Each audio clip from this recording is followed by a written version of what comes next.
મિત્રો, એકવાર વિચારો, જ્યારે જીવનની છેલ્લી ઘડીઓ નજીક આવે અને તમારી આંખો સામે તમારું આખું જીવન ફિલ્મની જેમ ગુજરી જાય, ત્યારે તમારા હૃદયમાં શું રહી જશે? પછતાવો કે શાંતિ? એક એવી લાગણી કે કાશ હું તે વ્યક્તિ બની શક્યો હોત જે હું હંમેશા બનવા માંગતો હતો. આજે આપણે એવી વાતો કરીશું જે તમારા હૃદયને સ્પર્શી જશે અને તમને જીવન જીવવાની નવી રીત બતાવશે. નમસ્કાર મિત્રો, પુસ્તક પરિચય ચેનલ પર તમારા બધાનું હૃદયથી સ્વાગત છે. આજની આ વિડીયોની શરૂઆત કરતા પહેલા એક નાનકડી વિનંતી છે.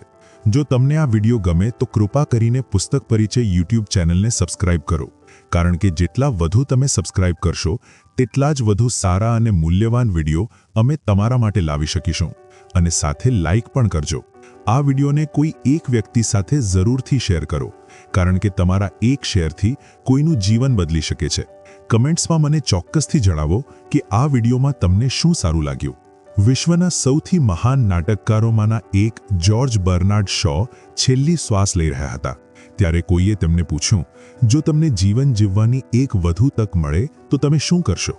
ત્યારે તેમણે ઊંડો શ્વાસ લઈને કહ્યું, હું તે વ્યક્તિ બનીશ જે હું હંમેશા બનવા માંગતો હતો, પણ આ સામાન્ય જીવન જીવતા જીવતા એ ક્યારેય શક્ય ન બન્યું. લેખક રોબિન શર્મા ઈચ્છે છે કે આપણી સાથે આવું ન થાય, એટલે તેમણે એક પુસ્તક લખ્યું, who will cry when you die. અને આજે હું આ પુસ્તકમાંથી કંઈક એવું શેર કરીશ જે તમને આ વ્યસ્ત જીવનમાં સાંત્વન આપશે. સંસ્કૃતમાં એક વાક્ય છે, જ્યારે તમે જન્મ્યા ત્યારે તમે રડતા હતા અને બીજા બધા ખુશી મનાવતા હતા, પણ એવું જીવન જીવો કે જ્યારે તમે આ દુનિયામાંથી જાઓ ત્યારે બીજા બધા રડે અને તમે આનંદ કરો. એટલે કે એવું જીવન જીવો અને એવા કામ કરો કે તમે આ દુનિયામાંથી ખુશીથી જાઓ અને તમને કોઈ પછતાવો ન રહે. આપણે એવા સમયમાં જીવી રહ્યા છીએ જ્યાં લોકો જીવનની ગુણવત્તા કરતાં પૈસાને વધુ મહત્વ આપે છે. આજે આપણે માણસને ચંદ્ર પર મોકલી શકીએ છીએ, પણ પડોશી સાથે વાત કરવાનો સમય નથી. આજે આપણી પાસે જોડાવા માટે ઘણી ટેકનોલોજી છે, પણ તે જ સમયે આપણે એકબીજાથી દૂર થઈ ગયા છીએ. આપણે માનવતા અને જીવવાની એ રીત ખોવાઈ ગઈ છે જે સૌથી મહત્વની ગણાતી હતી. તમે પણ નોંધ્યું હશે, સમય કેવી રીતે પસાર થઈ જાય છે. દિવસ અઠવાડિયામાં, અઠવાડિયું મહિનામાં અને મહિનો વર્ષોમાં પસાર થઈ જાય છે, પણ આપણને ખ્યાલ જ નથી આવતો. તો આજે હું તમને કેટલાક સિદ્ધાંતો જણાવીશ જે મેં આ પુસ્તકમાંથી શીખ્યા છે, જે તમને આ દુનિયાના સામાન્ય પછતાવાઓથી બચાવીને સાચે જ પૂર્ણ જીવન જીવવામાં મદદ કરશે. 1. Discover your calling. Robin Sharma એક પ્રોફેશનલ સ્પીકર છે. તે ઘણી જગ્યાએ પોતાની વાતો આપવા જાય છે અને દરેક જગ્યાએ તેમને એક જ પ્રશ્ન પૂછવામાં આવે છે, જીવનનો અર્થ કેવી રીતે જાણવો? દુનિયામાં મહાન કામ કેવી રીતે કરવું? પોતાનું જીવન કેવી રીતે માણવું? અને રોબિન શર્મા હંમેશા એક જ જવાબ આપે છે, તમારું ઇકીગાઈ શોધો. આપણે બધા દુનિયામાં કોઈ ખાસ હેતુ માટે આવ્યા છીએ, અને એ હેતુ પૂરો કરવા ભગવાને આપણને કેટલીક ખાસ પ્રતિભાઓ આપી છે. ભારતીય પૌરાણિક કથામાં એક વાર્તા છે. હજારો વર્ષો પહેલા પૃથ્વી પર રહેતા લોકો દેવતા હતા. તેઓ ખૂબ શક્તિશાળી હતા અને જે ઈચ્છે તે પ્રાપ્ત કરી લેતા, પણ બધાએ શક્તિનો ખોટો ઉપયોગ કરવા લાગ્યા. તેથી પરમદેવે તેમની શક્તિ છીનવી લીધી અને એ શક્તિ છુપાવવાનો નિર્ણય કર્યો. ત્યારે પરમદેવના સલાહકારોએ અલગ અલગ સૂચનો આપ્યા. એકે કહ્યું, ધરતીની ઊંડાઈમાં છુપાવી દો. તેમણે કહ્યું, ના, આમ કરીશું તો કોઈ દિવસ કોઈ ખોદીને મેળવી લેશે. બીજાએ કહ્યું, તો સમુદ્રના તળિયે મૂકી દો. તેમણે કહ્યું, ના, કોઈ ડૂબકી મારીને તળિયે પહોંચીને મેળવી લેશે. ત્રીજાએ કહ્યું, તો દુનિયાના સૌથી ઊંચા પર્વતો પર રાખી દો.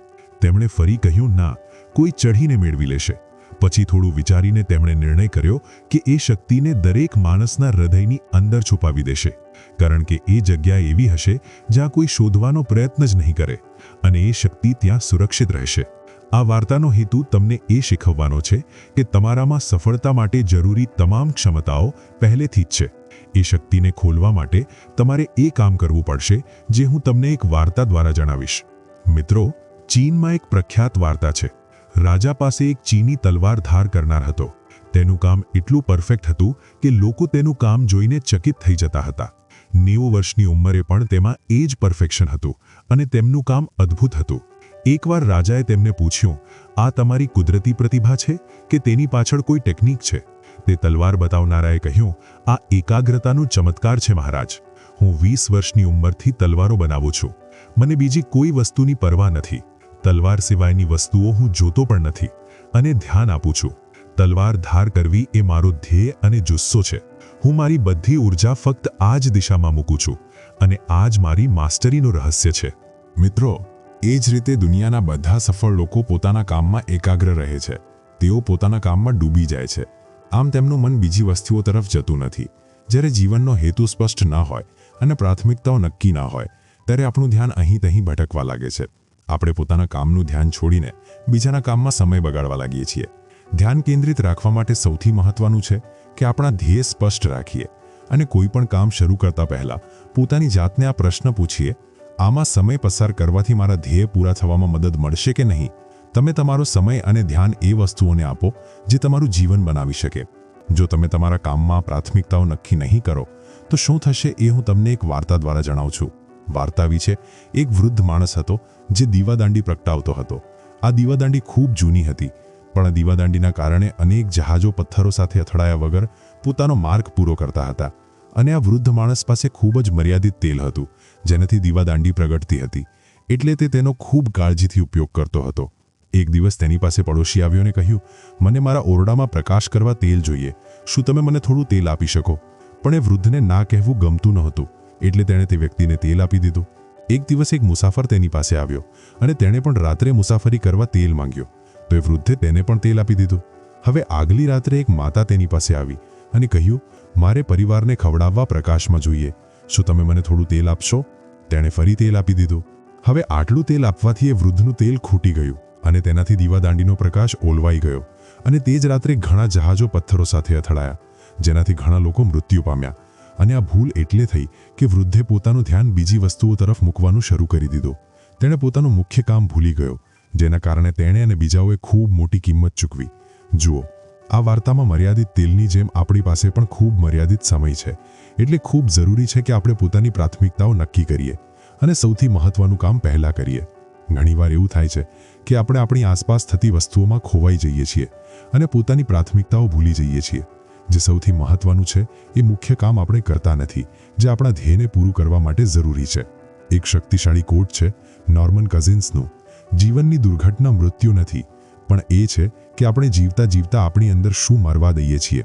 એ જ રીતે એશ્લે મોન્ટેગ્યુ કહે છે, માણસ ત્યાંને ખોવાઈ જાય છે જ્યારે તે સમજી નથી શકતો કે તે શું બની શકે છે, તે શું બનવા માંગે છે અને હવે તે શું બની ગયો છે અને રોકાઈ ગયો છે. લેખક કહે છે કે દરેક વ્યક્તિમાં કેટલીક મજબૂત અને કેટલીક નબળી બાજુઓ હોય છે. તમારે તમારી ક્ષમતાઓ જાણીને તમારી મજબૂત બાજુઓને વધુ મજબૂત બનાવવી પડશે, કારણ કે એ જ વસ્તુઓ સફળ લોકોને આગળ વધારે છે. બીજાને બદલવા કે પરિસ્થિતિ બદલવાની રાહ ન જુઓ, પોતે જ પગલું લો. મહાત્મા ગાંધીએ કહ્યું હતું, be the change that you wish to see in the world. 2. Every day be kind to a stranger. American લેખક અને ફિલોસોફર એલ્ડેસ હક્સલીએ પોતાના જીવનના છેલ્લા સમયે પોતાનું આખું જીવન 7 શબ્દોમાં સમેટીને કહ્યું, લેટ અસ બી કાઇન્ડર ટુ વન અનધર. ઘણા લોકો વિચારે છે કે જીવનમાં સફળ થવા માટે તેમને મહાન કામ કરવું પડશે કે મોટી લડાઈ જીતવી પડશે, જેનાથી તેમનું નામ અખબારોમાં, ટીવી પર અને મેગેઝિનમાં આવે. પણ કોઈ સાચું નથી કહેતું. જીવનનો સાચો સાર આપણા રોજિંદા નાના કામોમાં છુપાયેલો છે, જે આપણે દયાથી કરીએ છીએ. એ જ નાના કામો ધીમે ધીમે આપણું જીવન મહાન બનાવે છે. તમારા જીવનમાં જે લોકો આવે છે એ બધા તમને તમારી માનવતા બતાવવાની તક આપે છે. વિચારો, જો દરેક વ્યક્તિ એકબીજા સાથે દયાળુ હોય તો આ દુનિયા કેટલી સુંદર લાગે. તમે તમારી આસપાસના લોકોને તમારા દયાળુ વર્તનથી કંઈક આપી શકો. જો તમે ફક્ત એક વ્યક્તિના ચહેરા પર સ્મિત લાવો અને એ પણ અજાણ્યો હોય તો તમારો દિવસ સફળ છે. તમે તમારી આસપાસના લોકોને હેલો કહી શકો. કોઈ અજાણ્યા પ્રત્યે તમારી કરુણા બતાવવાની કેટલીક સર્જનાત્મક રીતો જુઓ, જેમ કે તમે કોઈ જરૂરિયાતમંદ વ્યક્તિને પોતાની સીટ આપી શકો. સાચે જ પૂર્ણ જીવન જીવવા માટે સૌથી મહત્વનું છે કે એકબીજા સાથે દયાથી જીવીએ. કારણ કે યાદ રાખો, કોઈ વ્યક્તિ કોઈ મોટા સેલિબ્રિટીના મૃત્યુથી એટલો દુઃખી નહીં થાય જેટલો એ વ્યક્તિના ખોવાઈ જવાથી થશે જેણે તેની સાથે દયા કરી હતી, જેણે તેના ચહેરા પર પોતાના દયાળુ વર્તનથી સ્મિત લાવ્યું હતું. દયા એ ભાડું છે જે આપણે આ દુનિયામાં રહેવા માટે ચૂકવવું જ પડે છે. 3. Maintain your perspective. તમે આ વાર્તા સાંભળી હશે, પણ આ વાર્તા એટલી શક્તિશાળી છે કે તેને ફરીથી કહેવી જોઈએ. એકવાર હોસ્પિટલના એક રૂમમાં 2 દર્દીઓ સાથે હતા. પહેલા દર્દીની આંખોમાં અસ્થાયી સમસ્યા હતી, જેના કારણે તે કંઈ જ જોઈ શકતો નહોતો, એટલે તે હંમેશા ઉદાસ અને ગુસ્સામાં રહેતો હતો. અને એ જોઈને બીજો દર્દી, જે બારી પાસેના બેડ પર હતો, તે વાતો કરીને તેનો મિત્ર બની ગયો અને હંમેશા તેને ખુશ રાખવાનો પ્રયત્ન કરતો હતો. પહેલા દર્દીને સારું લાગે એ માટે તેણે કહ્યું, હવેથી હું બારીની બહાર જોઈશ કે શું થઈ રહ્યું છે અને તમને બધું જણાવીશ. ચિંતા ન કરો. અને તે પહેલા દર્દીને બહારના સુંદર દ્રશ્ય વિશે જણાવતો હતો. ક્યારેક વૃક્ષો વિશે, તળાવ વિશે અને તેની પાસે રમતા બાળકો વિશે જણાવતો હતો. આમ ઘણા દિવસો અને અઠવાડિયા પસાર થઈ ગયા અને આખરે જ્યારે પહેલા દર્દીની આંખોની પટ્ટી ખોલવાની હતી તે જ સવારે જ્યારે નર્સ બંને દર્દીઓને તપાસવા આવી ત્યારે તેને જાણ થઈ કે બારી પાસેનો દર્દી રાત્રે હાર્ટ એટેકથી મૃત્યુ પામ્યો છે. આ જાણીને પહેલો દર્દી ખૂબ દુઃખી થયો, પણ જ્યારે તેની આંખોની પટ્ટી ખોલી ત્યારે તેને જાણીને આઘાત લાગ્યો કે બારીની બહાર કોઈ બગીચો નહોતો પણ બીજી ઇમારતની દિવાલ હતી. તેણે નર્સને પૂછ્યું, આ દિવાલ અહીં ક્યારે બાંધવામાં આવી? અહીં તો બગીચો, તળાવ અને વૃક્ષો દેખાતા હતા જે મારો મિત્ર મને જણાવતો હતો. ત્યારે નર્સે કહ્યું, અહીં તો હંમેશા દિવાલ જ હતી અને તમારા મિત્રની આંખો નહોતી. તે તમને ખોટું બોલતો હતો જેથી તમે ખુશીથી જીવી શકો, અને એમ કરીને તે પોતે પણ ખુશ હતો. ત્યારે પહેલા દર્દીએ ઉપર જોઈને કહ્યું, આભાર મારા મિત્ર, તે મને તારી અદ્ભુત દુનિયા બતાવી. આપણે માણસો વસ્તુઓને જોવાના અલગ અલગ દૃષ્ટિકોણ ધરાવીએ છીએ. જો તમે બાળકને બગીચામાં લઈ જઈને આંગળીથી ચંદ્ર તરફ ચીંધો તો એ બાળક ચંદ્ર જોશે, પણ જો તમે તમારા કૂતરાને બગીચામાં લઈ જઈને આંગળીથી ચંદ્ર તરફ ચીંધો તો કૂતરો તમારી આંગળી જોશે, ચંદ્ર નહીં. કારણ કે આપણામાં વસ્તુઓને જોવાની અને અનુભવવાની અલગ અલગ ક્ષમતા છે. કહેવાય છે કે દુઃખ વહેંચવાથી અડધું થઈ જાય છે, પણ ખુશી વહેંચવાથી બમણી થઈ જાય છે. અને આપણે પણ એ જ દૃષ્ટિકોણથી જીવવું જોઈએ. જ્યારે આપણે કોલેજ કે ઓફિસથી થાકીને ઘરે આવીએ છીએ ત્યારે પોતાના પરિવાર સાથે ખૂબ ખરાબ વર્તન કરીએ છીએ. ઓફિસમાં મિત્રો સાથે ખૂબ મજા અને ધમાલ કરીએ છીએ, પણ જ્યારે ઘરે પાછા આવીએ ત્યારે જે પરિવારને આપણે સૌથી વધુ પ્રેમ કરીએ છીએ તેની સાથે યોગ્ય વર્તન નથી કરી શકતા અને ખુરશી પર બેસીને હુકમ ચલાવવા લાગીએ છીએ. રોબિન શર્મા કહે છે કે ઘરે જતા પહેલા 10 મિનિટનો વિરામ લો, જેથી એકલા રહીને આપણો સ્ટ્રેસ મેનેજ કરી શકીએ. આ સમયે આપણે વિચારીએ કે ઘરે જઈને પરિવાર સાથે શું વાત કરવી. યાદ રાખો, જો તમે બધાની સાથે સારું વર્તન કરશો તો તમે એ વ્યક્તિ બની જશો જેને તમારો પરિવાર જોવા માંગે છે. 4. Recruit a board of directors. લગભગ બધી સફળ કંપનીઓ પાસે બોર્ડ ઓફ ડિરેક્ટર્સ હોય છે જે કંપનીને સાચા નિર્ણય લેવામાં મદદ કરે છે, અને દરેક બોર્ડ મેમ્બર કોઈ ક્ષેત્રમાં નિષ્ણાત હોય છે અને તેઓ બધા કંપનીને સાચી દિશામાં લઈ જાય છે. રોબિન શર્મા કહે છે કે તેમની પાસે એક ક્લાયન્ટ હતો જેનો બોર્ડ ઓફ ડિરેક્ટર્સ વિશે અલગ અભિગમ હતો. તે માનતો હતો કે બોર્ડ ઓફ ડિરેક્ટર્સ ફક્ત કંપનીમાં જ નહીં પણ વ્યક્તિગત જીવનમાં પણ હોઈ શકે છે. જ્યારે તેને કોઈ સમસ્યા હોય ત્યારે તે કોઈ શાંત જગ્યાએ જઈને બેસી જતો અને બધી સમસ્યાઓની યાદી બનાવતો, અને પછી એ સમસ્યાઓ ઉકેલવા દુનિયાના સૌથી શ્રેષ્ઠ લોકો જેમ કે સ્ટીવ જોબ્સ, મહાત્મા ગાંધી અને બ્રુસ લીનો અભિપ્રાય લેતો. જ્યારે તેને નાણાકીય રોકાણ સંબંધિત સમસ્યા હોય ત્યારે તે કલ્પના કરતો કે વોરેન બફેટ આ સમસ્યા ઉકેલવા શું કરે, અને એ જાણવા તે વોરેન બફેટની સલાહ સાંભળતો અને પુસ્તકો વાંચતો, અને થોડા સમયમાં જવાબ મળી જતો ત્યારે તે મીટિંગ બંધ કરી દેતો. એ જ રીતે જ્યારે તેને સેલ્ફ ડિસિપ્લિન સંબંધિત સમસ્યા હોય ત્યારે તે પોતાની કલ્પનામાં બ્રુસ લીને આમંત્રિત કરતો અને સમસ્યા ઉકેલતો.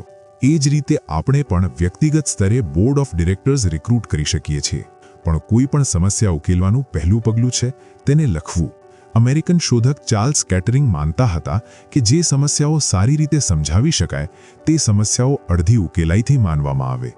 એટલે કે આપણે બધી સમસ્યાઓ કાગળ પર સ્પષ્ટ રીતે વ્યાખ્યાયિત કરવી જોઈએ જેથી મનમાં રહેલી મૂંઝવણ સ્પષ્ટ થઈ જાય.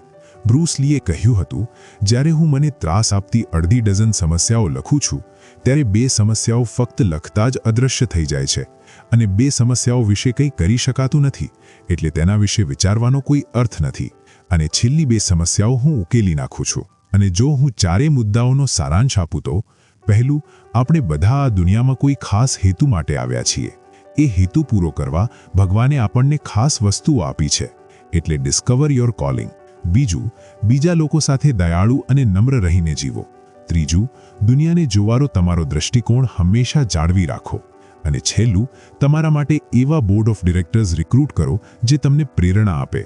જો તમે આ બુક ખરીદવા માંગો છો તો હિન્દી અને ઇંગ્લિશ બંને બુકની લિંક ડિસ્ક્રિપ્શનમાં મળી જશે. મિત્રો, મને આશા છે કે આ વિડિયો તમને પસંદ આવ્યો હશે. તમને આ વિડિયો કેવો લાગ્યો તે કમેન્ટ સેક્શનમાં જરૂર કહેજો. જો તમને આ વિડિયોમાંથી કંઈ વેલ્યુ મળી હોય તો તેને લાઈક કરી દેજો, અને ચેનલ પર નવા હોવ તો આ પુસ્તક પરિચય ચેનલને સબસ્ક્રાઇબ જરૂર કરી લેજો, કારણ કે આવી જ બુક સિરીઝ તમને મળતી રહેશે. વિડિયોને શેર કરવું ન ભૂલજો. અને છેલ્લે હું કહીશ, live fully so you can die happy. એટલે તમારું જીવન પૂરેપૂરું જીવો.